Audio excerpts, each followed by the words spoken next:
Gedeón, ministro de Relaciones Exteriores, quiero darle las gracias y quiero agradecerles a ustedes por el importante trabajo que están realizando en la batalla informativa.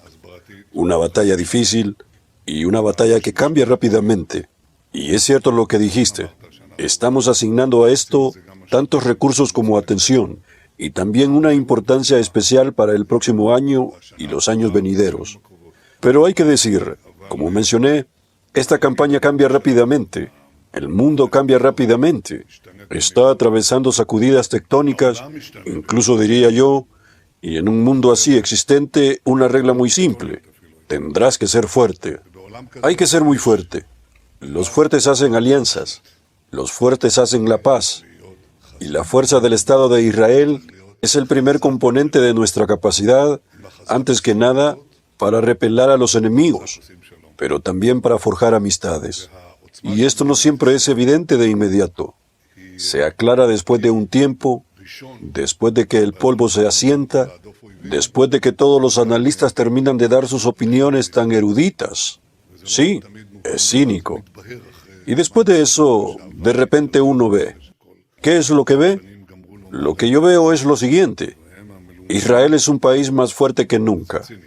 Es, sin duda, una potencia regional. Y en varios campos es una potencia mundial. Y esto está ligado a varias cosas que se han hecho aquí a lo largo de los años, y aún más en los últimos 2 años. Precisamente en las pruebas más difíciles, porque eran las pruebas más duras. El resultado es que hemos fortalecido nuestro poder militar. Todos lo entienden, aunque quizás no todos comprenden hasta qué punto. Hemos fortalecido nuestro poder económico.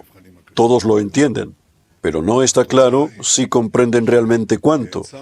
Y como resultado de ello, hemos fortalecido nuestro poder político en asuntos que detallaré más adelante. Primero, respecto a nuestro poder militar, el 7 de octubre enfrentamos un ataque que no se puede describir simplemente así. No fue solo un ataque terrorista, fue un ataque militar, político, económico, desde todos los ángulos posibles. Y hubo quienes ya comenzaron a dar por perdida a Israel. En apariencia, fuimos golpeados desde un frente y en el transcurso de un día desde 2 frentes. Pero yo pensé, y con el tiempo mis colegas estuvieron de acuerdo conmigo que, en realidad, fuimos golpeados por el eje iraní a través de todos sus representantes. Creo que no nos hemos reunido en unos años, en varios años. Así que hablemos de los últimos 2 años. La primera decisión que tuvimos que tomar fue que estábamos en guerra, y esa la tomamos de inmediato. La segunda decisión fue movilizar a todos los reservistas. Hubo un debate, quizás solo 80,000. Yo creía que debíamos movilizar a todos los reservistas, unos 400,000. Tenemos un ejército de 500,000 de personas, no sé si lo saben. Es un ejército muy grande en relación con la población, pero es un ejército combatiente. Hay lo que se llama fuerzas de reserva en otros ejércitos, pero no existe algo comparable a lo que tenemos nosotros. Lo que los reservistas, lo que las familias de los reservistas hicieron en esta guerra, es algo que despierta admiración en todo el mundo, entre quienes observan y ven nuestra fortaleza. La siguiente decisión que tuvimos que tomar fue al 4º día de la guerra, cuando surgió un debate en el gabinete de guerra. Gedeón, ¿tú estabas allí? ¿Tú también, Sashi? La decisión era si atacar al Líbano o concentrar el esfuerzo en Gaza. Yo pensé que atacar en 2 frentes al mismo tiempo sería un grave error, porque en una situación así, cuando nuestros ciudadanos están en shock o con temor, y por cierto, casi no tuvimos pánico, pero cuando la población está en shock o con temor, no queremos quedar atrapados en 2 pantanos a la vez. Mantuvimos al Líbano contenido de forma activa y atacamos de manera masiva en el sur. Así se debe actuar contra los enemigos que vienen a masacrarnos. Y después de que destruimos la mayor parte del poder militar de Hamás, nos dirigimos al norte. Dije el segundo día, vamos a cambiar el rostro de Medio Oriente. Y con eso me refería a que eliminaríamos a Hamás, a Hezbollah, a los demás representantes y al final también a Irán. Y eso es exactamente lo que estamos encaminados a hacer. Después de que terminé esa fase, tuvimos que entrar y no fue fácil, porque teníamos realmente una presión política muy grande, muy grande. Después de que la mayoría de los países del mundo se alinearon con nosotros de inmediato, pasaron unas semanas hasta que comenzaron a voltearse como resultado de las minorías musulmanas que tienen allí, de las protestas organizadas que hubo allí, de las redes sociales, de los bots. Todo eso junto generó una enorme presión informativa sobre nosotros, que también se reflejó en un cambio de políticas. Y, por supuesto, se reflejó especialmente en un embargo por parte de Estados Unidos sobre las armas. Si entrábamos en Rafah, y estaba claro que entraríamos en Rafah, tendríamos que hacerlo sin suministro de armas. Y las armas se agotan en una guerra. Eso ocurre muy rápido. Entramos porque dijimos que si no preservábamos nuestra independencia de acción, en ese momento y también hacia el futuro, entonces nos convertiríamos en un estado vasallo. No tendríamos existencia. No podríamos defendernos. Así que entramos en Rafah contra todas las predicciones. Eliminamos a unos 2.000 terroristas y avanzamos también contra las predicciones de manera sorprendente. Ellos tenían a dónde escapar 2 kilómetros hacia Muwasi y tomamos el corredor Filadelfia. En el momento en que tomamos el corredor Filadelfia, ya no hay más capacidad de rearmamento para Hamas. Todo queda cerrado. Y desde allí nos dirigimos al norte. ¿Conocen la historia de los buscapersonas? No hay nadie en el mundo que conozca la historia de los buscapersonas, ¿verdad? Sí. Bueno, quiero ver una reacción. Esto, por supuesto, fue lo que se llama un shock. Y después desmantelamos el principal arsenal de misiles, el arsenal principal de Hezbollah, o más exactamente Nasrallah, había estado acumulando durante 30 años. Lo colocó dentro de casas de civiles libaneses bajo la supervisión de que no los atacaríamos. Y le dimos a las FDI un respiro. Regresen en 48 horas con un plan para evacuarlos. Entonces decíamos, señora Adala, aquí hablamos desde Israel. En 3 horas, su casa será bombardeada. Por favor, salga. Y no se puede creer lo que había allí. Había un misil en cada cocina y un cohete en cada sala. Y destruimos aproximadamente entre el 70 y 75% del arsenal de misiles y cohetes de Hezbollah en 6 horas. Y luego vino Nasrallah. Esa no fue una decisión evidente, porque no sabíamos cuál sería la respuesta de Irán. También hubo una solicitud de informar a los estadounidenses, por ejemplo a Biden, de antemano. ¿Qué dicen ustedes? ¿Conviene avisar por adelantado? ¿Qué opinan? Diplomáticamente tal vez convendría. Ron, ¿tú habrías avisado por adelantado? Yo también pensé que no debíamos avisar por adelantado, pero sí creí que había que examinar la cuestión de la reacción iraní, porque era absolutamente claro que si golpeábamos a este hombre, al que yo vi y definí como el eje del eje, porque lo que sí está claro, y quedó aún más claro después de la eliminación de Soleimani, es que quien derribaría el eje no sería Irán derribando a Nasrallah, sino Nasrallah derribando a Irán. Es algo sorprendente. Y si eliminas el eje, habrá repercusiones en Siria y en toda la estructura del eje. No informamos a los estadounidenses. Sí decidimos actuar. Dani, mientras yo estaba allí dando el discurso en la ONU, justo después de eso, mi secretario militar me entregó una nota. La traduje al inglés. Dana on target. Dana en el objetivo. Y esto, por supuesto, provocó un cambio enorme porque rompió el régimen de Assad. Assad no tenía un ejército combatiente, no tenía un ejército sirio, tenía un ejército de Hezbollah. Cada vez que estaba en apuros, Nasrallah le enviaba miles, a veces decenas de miles de combatientes para rescatarlo. Eso se acabó. Irán quiso enviar 2 divisiones aerotransportadas, nosotros las ahuyentamos con nuestros aviones. No había ayuda ni por la izquierda ni por la derecha. ni desde el oeste ni desde el este. Él colapsó. El momento en que él colapsó, el eje colapsó. La conexión terrestre, esa autopista entre Irán y el Líbano, se rompió. Y entonces ocurrió lo siguiente. Había un plan para la destrucción de Israel. Todavía existe como desafío para nosotros, pero antes era un plan operativo real. El plan era atacarnos simultáneamente. En ese sentido, se puede decir que Sinwar disparó antes de tiempo, como se dice en inglés, he jumped the gun. No esperó, no coordinó la acción que debía llevar a una invasión simultánea. Desde Gaza, desde el sur y desde el norte por medio de la fuerza Redwan. Nukba por un lado, Redwan por el otro y el mar. Y además un tsunami de cohetes y misiles balísticos contra nosotros. Eso avanzó y vimos que desde ese momento Irán empezó a impulsar rápidamente y silenciosamente su programa de armamento, lo que llamamos weaponization, la nuclearización armada. Tienen 400 kilos enriquecidos, pero no tenían un arma y sabíamos que si no lo deteníamos, en medio año, un año como máximo, tendrían bombas listas. Por eso convocamos al gabinete y tomamos una decisión.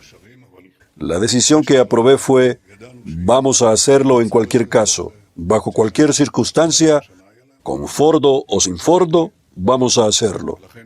Para nuestra satisfacción, el presidente de Estados Unidos, con quien estábamos en contacto constantemente, se unió a la campaña en el momento en que decidió hacerlo, y eso alejó de nosotros una doble amenaza existencial. Primero, la amenaza nuclear. Segundo, la amenaza de los misiles balísticos que, si no hubiésemos frenado su ritmo de producción, en pocos años habrían llegado a 20.000 misiles balísticos. Y un misil balístico es como un autobús. Es, de hecho, del tamaño de un autobús grande. Lleno con 1 tonelada de TNT, viene a Mach 8 o Mach 6. Cae sobre ti. ¿Han visto lo que eso hace? Imaginen 20.000 de esos sobre nuestro pequeño país. El significado es claro. No hay ningún país amenazado de esa manera. Por eso decidimos la operación y, por supuesto, produjo resultados muy positivos. Como resultado, Irán, que era una potencia en ascenso, bajó un escalón, quizá más en mi opinión. Su terror cayó sobre toda la región. Su amenaza misilística, su amenaza nuclear potencial y la amenaza de sus apoderados, todo eso cambió. También actuamos, cuando fue necesario, en Irak contra las milicias que querían operar allí. Actuamos. El ejército sirio lo destruimos simplemente.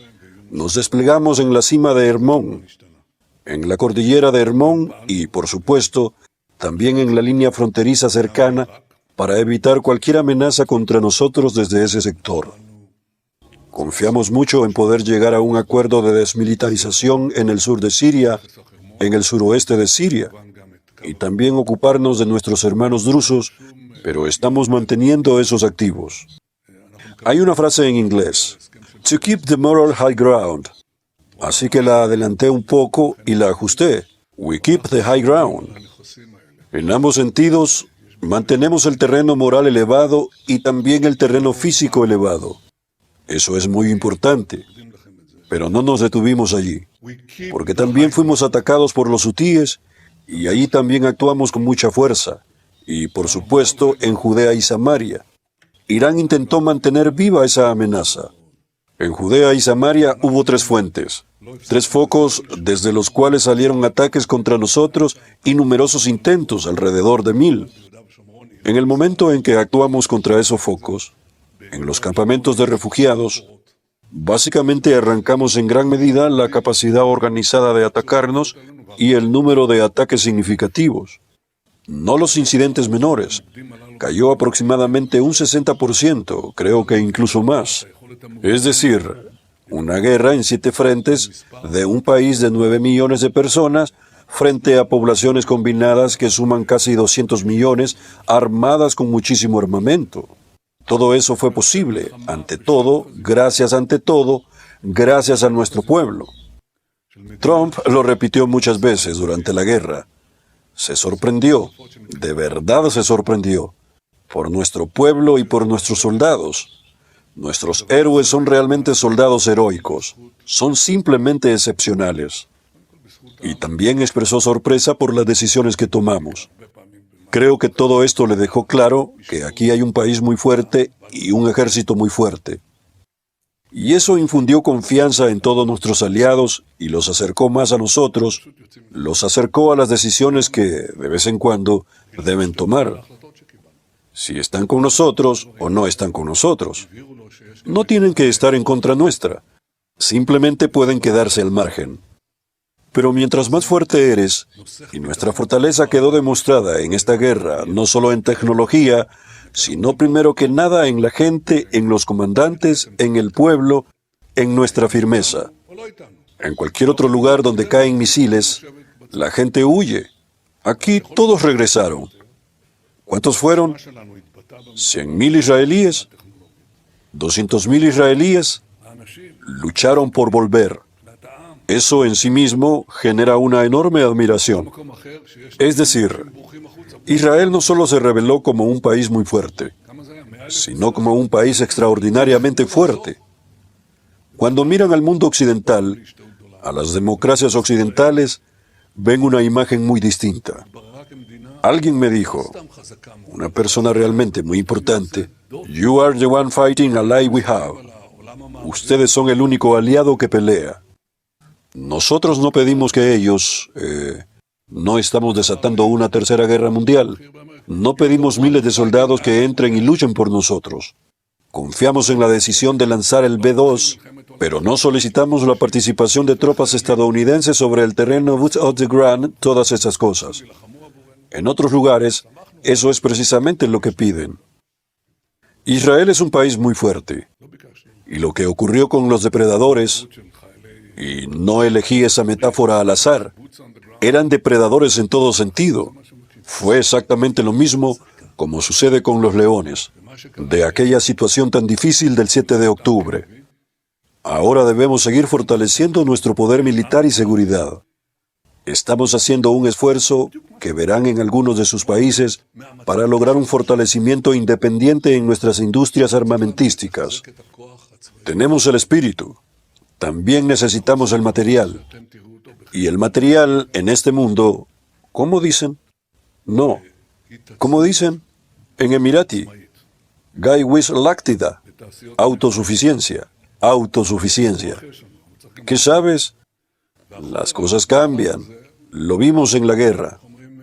Queremos, no puedo decirles, una economía autártica. Eso no sería correcto en materia de armamento, pero sí, con toda la seguridad, la capacidad de producir nuestros propios sistemas de defensa. Esto incluye armas defensivas, armas ofensivas y otros sistemas muy sofisticados. Necesitamos ser más autónomos posible. Esto no significa que no podamos crear alianzas. La alianza más antigua y más importante que tenemos es con Estados Unidos. No hay sustituto para eso. Pero, ¿quién dijo que debe ser la única relación? Hay otros países. Hoy estuvo aquí el canciller de Alemania. Quería hablar de ello. Y hay muchas otras naciones que también quieren tratar esos temas. Quiero decirles que casi pienso que, si examinan a fondo las instituciones de seguridad de los países donde ustedes viven, verán que todos están interesados, incluso si lo sabían o no. Y algunos quizás no lo dicen, pero vienen. Estamos saturados de solicitudes. Lo que nos guía es, primero, fortalecer nuestra capacidad independiente, pero muchas veces eso también puede reforzarse mediante alianza con otros países. Eso es lo primero. Desde el punto de vista de la seguridad, el cambio es significativo. Israel nunca había estado con una fuerza como esta. Y por otro lado, eso trae, por supuesto, la dimensión política. Ahora voy a ver al presidente Trump al final de este mes, por sexta vez este año. Creo que sí, sexta vez. No estamos jugando golf ahí. Por cierto, no sé jugar golf. ¿Qué se le va a hacer? Quizá fútbol, pero golf no. En fin, el canciller alemán estuvo aquí. Y también otros líderes que vienen quieren conversar y desean nuestra compañía. Esto fortalece enormemente la relación diplomática y también nos brinda ciertas capacidades en los escenarios internacionales. Puedo decir que este fortalecimiento también proviene de nuestra potencia económica. ¿Han visto la economía de Israel? Es simplemente increíble. El shekel está en su valor más alto de todos los tiempos frente al dólar. El crecimiento económico está por las nubes. La inflación está baja. ¿Saben cuál es la inflación en Israel? ¿Cuánto? 2.7, me parece. No había nada así. Estamos en pleno empleo. Y hay otros indicadores. No voy a entrar en todos, pero quizás sí el Producto Interno Bruto. Cuando voy a un país, miro dos cosas. Observo las grúas y observo las carreteras. Miren aquí las grúas y las carreteras. Y compárenlas con las de los países donde ustedes sirven. Ustedes lo saben. La diferencia es enorme. Israel es muy poderosa. Y hoy nuestra situación económica y nuestro crecimiento son mejores que los que tuvimos al salir de la pandemia. Y de la pandemia fuimos los primeros del mundo en recuperarnos. Es decir, tanto en el ámbito militar como en el económico, y la combinación de ambos en la dimensión diplomática, estamos en niveles de fortalezas muy altos. Ahora bien, tenemos un problema. Están surgiendo grandes olas de antisemitismo de manera clara y evidente. Y hay un cambio en la capacidad propagandística de nuestros enemigos. La capacidad que tienen para infiltrarse en las redes sociales, inundarlas con bots, yo los llamo bots obedientes, no bots, porque cuesta pronunciarlo, pero esta es la idea. Sabemos esto y debemos luchar contra ello. Por eso decidimos lo que decidimos y lo presentamos con cifras concretas. Yo pensé que el lugar donde debía desarrollarse, por supuesto, en coordinación con la oficina del primer ministro, era una campaña dirigida al exterior, principalmente en el Ministerio de Relaciones Exteriores, y trabajaremos juntos. Y eso aún está delante de nosotros. Pero es importante entender que los diplomáticos y los gobiernos miran primero sus propios intereses, y ellos piensan, un momento, si yo puedo pasar esta prueba, ¿vale la pena? No en todos los países. Ustedes saben que hay naciones a las que esto no les importa en absoluto, como en Europa del Este o Europa Central. Pero hay países de Europa Occidental, lo entendemos, y ellos también se acercan, porque los intereses son fuertes y el Estado de Israel es fuerte. Y uno se acerca a los fuertes. Israel es muy, muy fuerte. Por eso queremos aprovechar estas oportunidades, pero también atender esta campaña en la que ustedes se han comprometido y en la que habrá muchas novedades. Esta es la campaña informativa y la lucha contra la propaganda dura que tenemos por delante. La etapa en la que estamos en Gaza también es compleja. Debo decirles, nadie creía que liberaríamos a todos los rehenes. Yo creía, mis colegas en el gabinete lo creíamos, pero la mayoría no lo creía. No lo creían porque no entendían que liberamos a cientos antes mediante la combinación de la presión militar y presión diplomática. ¿Cómo liberamos a los demás? ¿Por qué pudimos liberar a los demás? Porque los presionamos militarmente y los presionamos diplomáticamente. Al menos al inicio de la guerra, eso funcionó muy bien. Pero quedaron algunos, los más obstinados, y decían, ellos no los liberarán jamás. ¿Qué? ¿Acaso eliminaron su propia capa de producción? Yo pensé que sí. Y tomamos la decisión de entrar en la última fortaleza real de ellos, la ciudad de Gaza, Gaza City. Esa era la manera de devolver la vida de los rehenes a la vida. Creo que la solución simple era esta, y así lo dije. No ataquemos la parte terrestre, eso está bajo tierra. No ataquemos la parte terrestre. Hubo una pregunta.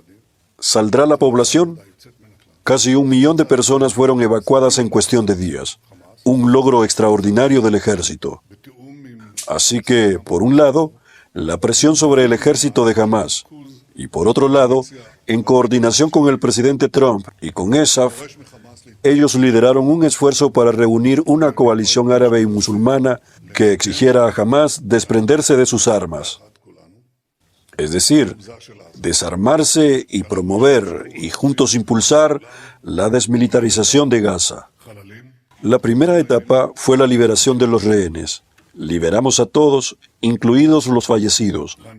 También esos muchos no lo creyeron. Quedaba uno más, un héroe de Israel, Rani Gavaili. Y yo me comprometí con su maravillosa familia y también me comprometo con ustedes. Vamos a traer de vuelta a Rani. Vamos a traer de vuelta a todos los rehenes hasta el último. En la segunda etapa pasamos a la desmilitarización y al desarme, más precisamente a la desmilitarización. Ahora surge una pregunta. Nuestros amigos en Estados Unidos quieren intentar establecer una fuerza internacional que realice ese trabajo. Y yo dije, por favor, hay, digamos, obstáculos aquí, por favor y con gusto. Y sabemos que hay ciertas misiones que esa fuerza podría cumplir. No quiero entrar en detalles. No todo lo pueden hacer y quizás hay bastante que no puedan hacer, pero la idea está ahí. Pero como dijo el presidente Trump, y yo también lo dije, se puede hacer de la manera fácil o se puede hacer de la manera difícil, pero al final se hará. Estamos ahora mismo en esa etapa y pueden estar seguros de que hablaré de ello con el presidente Trump a finales de este mes. La mayor oportunidad que tenemos ante nosotros también son los acuerdos de normalización y paz. No todo está claro en el discurso público. Hay muchas decisiones. Esto no se puede sin aquello, ni sin aquello otro, ni sin lo demás allá. Son más o menos las mismas cosas que se dijeron sobre los acuerdos de Abraham. No se puede avanzar sin obtener la aprobación del mal. Hay un problema con eso. Si hubiéramos esperado la aprobación del mal, por ejemplo, para los acuerdos de Abraham, habríamos esperado eternamente porque jamás habrían aceptado. Jamás. Y también hoy yo sería cauteloso con las interpretaciones. Las oportunidades existen gracias al cambio tecnológico que realizamos en la ecuación de poder en Oriente Medio. Eso no significa que el eje no intentará reorganizarse. No significa que no habrá ataques, y los hay. En el Líbano estamos actuando. En Gaza estamos actuando. Contra los hutíes estamos actuando. En cualquier frontera, donde sea necesario, actuamos. No tenemos ya una política de dejar pasar. Identificamos una amenaza y actuamos contra ella. Pero creo que lo más importante de comprender, cuando hablan con las sociedades y los líderes de sus países, y es cierto, siempre digo que hay una diferencia entre los líderes, los intereses y la opinión pública, la justicia. Eso es verdad. Pero, ante todo, en cuanto a la justicia, nosotros estamos luchando la guerra de la civilización, de la cultura. Estamos luchando contra los bárbaros. Los bárbaros no están solo en nuestra frontera sur. Los vieron también en nuestra frontera norte, en lo que hicieron a nuestros aliados rusos. ¿Vieron las imágenes? Yo vi ahí cosas, y les digo, eso es exactamente lo mismo.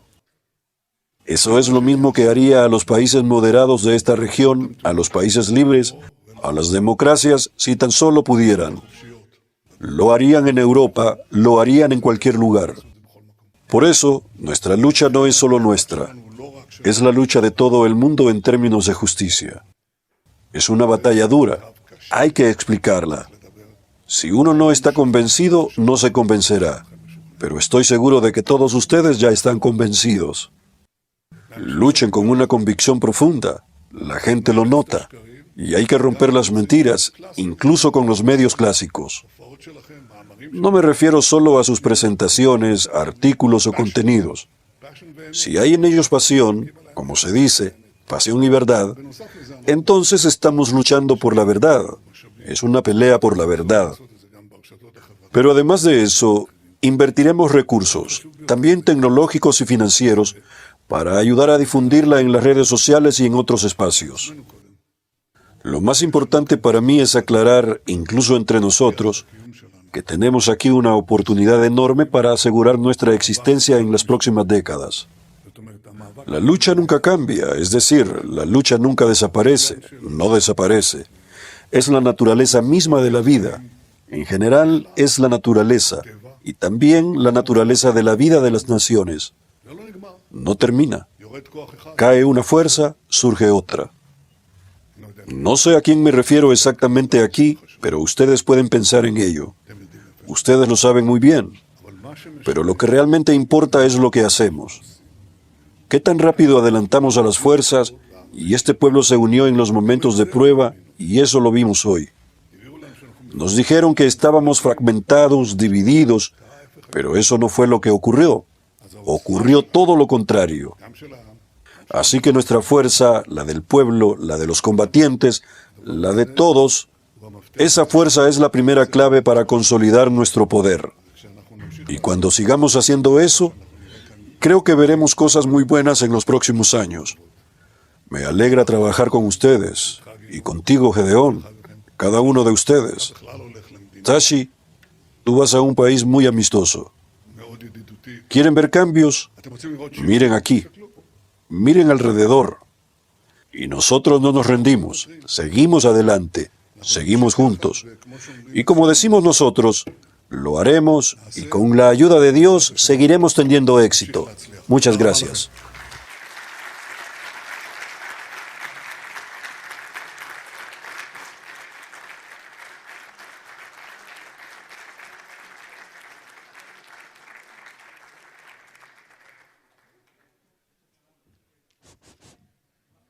תודה רבה לראש הממשלה ולשר החוץ על הדברים.